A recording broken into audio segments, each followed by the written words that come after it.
Esta semana descubrí algo muy grave, pero que explica un misterio que yo llevaba años tratando de resolver. La verdad es que siempre me preocupó la falta de interés de las personas en política, la falta de militantes en los partidos, la falta de audiencia en los programas de análisis político. Me preocupaba, pero creía que este desinterés era algo natural, no todos tenemos los mismos gustos.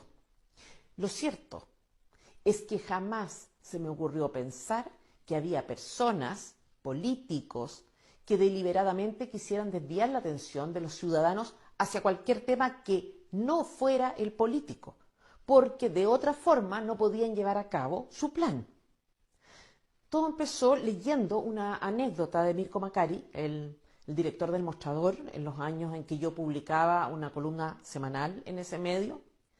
Contaba que en la época en que él trabajaba en la revista El Sábado, Pablo Halpern, en ese momento director de la SECOM del gobierno de Frey, le dijo a un grupo de periodistas, entre los que estaba él, lo siguiente: en Chile se juntan 20 prohombres a puertas cerradas para decidir a dónde va el país, y el país va para allá. Obviamente no era la primera vez que yo le oía decir algo así, ni es el único que lo ha dicho, pero esta vez fue distinto porque conecté esa idea con varias cosas que pasaron y me pasaron un par de días después. ¿No será que la política aburre porque en realidad lo que sabemos de la política no es lo que realmente pasa en política, sino un cuento, una fantasía que un grupo de 20 personas necesita hacernos creer? Algunos creerán que exagero, pero les pido que esperen y oigan lo que me pasó en la semana posterior y al final del comentario me digan si están de acuerdo o no, porque no fue una sola cosa, fueron varias. Bienvenidos a este nuevo resumen semanal. La primera fue una noticia minúscula en el Mercurio, que lo admito, yo había pasado de largo, y si no fuera porque una amiga me alertó, yo no estaría comentando. Una información gravísima que en el fondo nadie quería que viéramos. Me refiero a una negociación de los consejeros constitucionales en que adquirieron compromisos que son inaceptables a los ojos de cualquier elector. Cuando vi la noticia, llamé de inmediato a mi equipo para averiguar si sabían algo, pero tampoco estaban enterados y son profesionales informados. Tuve la sensación de haber sido estafada y al mismo tiempo me dio rabia. ¿Por qué me sorprendo si el tema constitucional fue desde el principio una estafa? Pero quiero hacer un breve recuento antes de comentar la negociación esta que pasó colada. Una y otra vez los políticos han pasado por encima de la voluntad popular. Sin ir más lejos, buena parte de los chilenos que votaron apruebo en el primer plebiscito, el de entrada, lo hicieron con la tranquilidad de que si las cosas salían mal, se podía rechazar de salida. Esa era la garantía. Pero después de ese primer plebiscito, los políticos incluyeron en el proceso algo que nunca se consultó: paridad y escaños reservados. Lo mismo hicieron después del triunfo del rechazo. No se complicaron en absoluto y fueron por una segunda oportunidad. Las reglas decían que el proceso se cerraba y esa regla era una regla constitucional. Pero, ¿qué importa? Saltarse las normas acordadas no tiene repercusiones para quienes tienen el poder de hacerlas a su medida. Basta con que la derecha y la izquierda estén de acuerdo para que ocurra. Como decía Mirko, 20 hombres se juntan a puertas cerradas para decidir a dónde va el país y el país va para allá. Acá no fueron 20, fueron 8, pero en fin, 8 de los cuales 5 habían estado por la opción fracasada, el apruebo. Bueno, lo cierto es que los consejeros hicieron esta semana exactamente lo mismo. Se juntaron a puertas cerradas y tomaron 5 acuerdos. 5 acuerdos que estoy completamente segura ninguno de nosotros habría tolerado de su candidato. Vamos por algunos. Por ejemplo, el anteproyecto, ese que Boric, Bachelet y la ultraizquierda en general aprobarían, índice de que es peligroso, iba a ser un insumo más en este segundo proceso constitucional. Teóricamente, al menos los consejeros electos podían modificarlo por completo mientras respetaran los famosos bordes. Pero los consejeros llegaron a un acuerdo distinto, que la discusión tiene que hacerse en función del famoso anteproyecto, que ya no es solo un insumo, sino una camisa de fuerza, a tal punto que dentro de estos nuevos acuerdos los consejeros convinieron, oiga usted, no incluir capítulos nuevos al anteproyecto, salvo que la Corte Suprema lo admitiera. Este no es un detalle, es una señal de lo complejo que será modificar el anteproyecto y del poder que está teniendo la ultraizquierda al interior del órgano, porque esta rigidez es algo que solo ella quiere. Cuando nos avisan que el anteproyecto no puede sufrir cambios relevantes, se nos informa que los consejeros electos por los chilenos deben someterse a los expertos electos por los partidos. Impresionante, ¿o no? ¿Qué sentido tiene votar?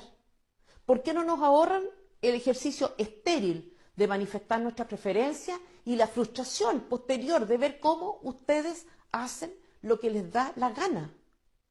Pero la negociación considera dos cosas más de la máxima gravedad. Una de ellas señala que se van a utilizar mecanismos que faciliten los acuerdos, como por ejemplo la aprobación o el retiro de paquetes de enmiendas. Obviamente es una buena estrategia comunicacional para que todos los consejeros puedan justificarse ante sus representados. Teníamos que ser pragmáticos, había cosas buenas y otras no tanto, pero el paquete venía entero, ¿se entiende? La segunda, la peor a mi juicio. Pongan atención porque es textual. Debemos, comillas, llegar a un acuerdo transversal más allá de las mayorías y minorías políticas que respectivamente representamos. 20 hombres a puertas cerradas deciden para dónde va el país y para allá vamos. Era cierto y sigue siéndolo. ¿Para qué leer el anteproyecto? ¿Para qué hacer públicas las enmiendas si finalmente las decisiones las tomará un grupo de negociador? Presenciamos un show. El consejo, los consejeros, los debates, todo es de papel. La política, las decisiones de verdad no se toman ahí. Yo no soy del Frente Amplio, por si alguien tenía dudas. No entiendo la política como una asamblea universitaria. Me gusta la democracia representativa. Comprendo que al votar le doy atribuciones a la persona que elijo. Pero la política es por definición una cuestión pública. Tenemos derecho a presenciar el debate, a conocer las actas, a ser informados por la prensa acerca de las razones por las cuales nuestros representantes deciden esto o lo otro. Y nuestros representantes tienen el deber respectivo de informarnos. No somos hijos que deban reconocer su autoridad a ciegas. No tienen derecho a pedirnos paciencia ni confianza. Somos adultos y el paternalismo no lo vamos a tolerar. ¿Y saben por qué? Porque acordar e incluso ceder es parte del juego democrático, en la medida en que se haga pública y justificadamente, con argumentos expuestos de manera honesta, que permitan a los ciudadanos adherir, disentir y, por supuesto, evaluar a quienes elegimos. Por el contrario, la suspicacia es perfectamente legítima y razonable cuando las decisiones se toman en secreto y de espaldas a los electores, fuera de los espacios democráticos previstos para eso.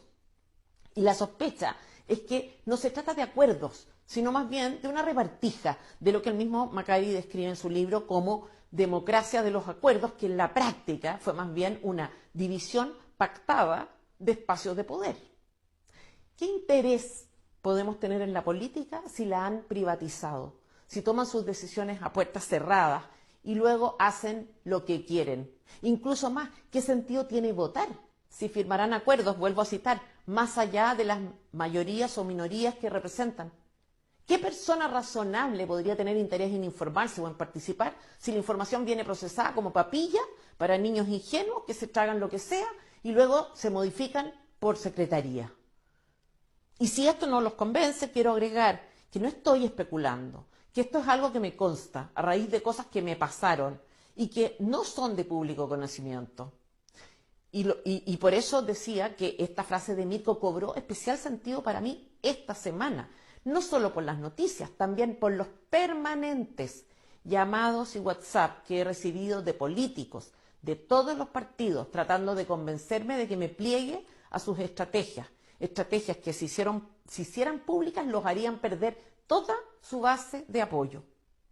Con el primer plebiscito, que no digas que vas a rechazar porque vamos a perder, no hay que quemarse, hay que dar por perdida la batalla. Que no te niegues a un segundo proceso porque hay que aprovechar el vuelo del plebiscito para cerrar el tema constitucional. No, señores, no aceptaremos paternalismo.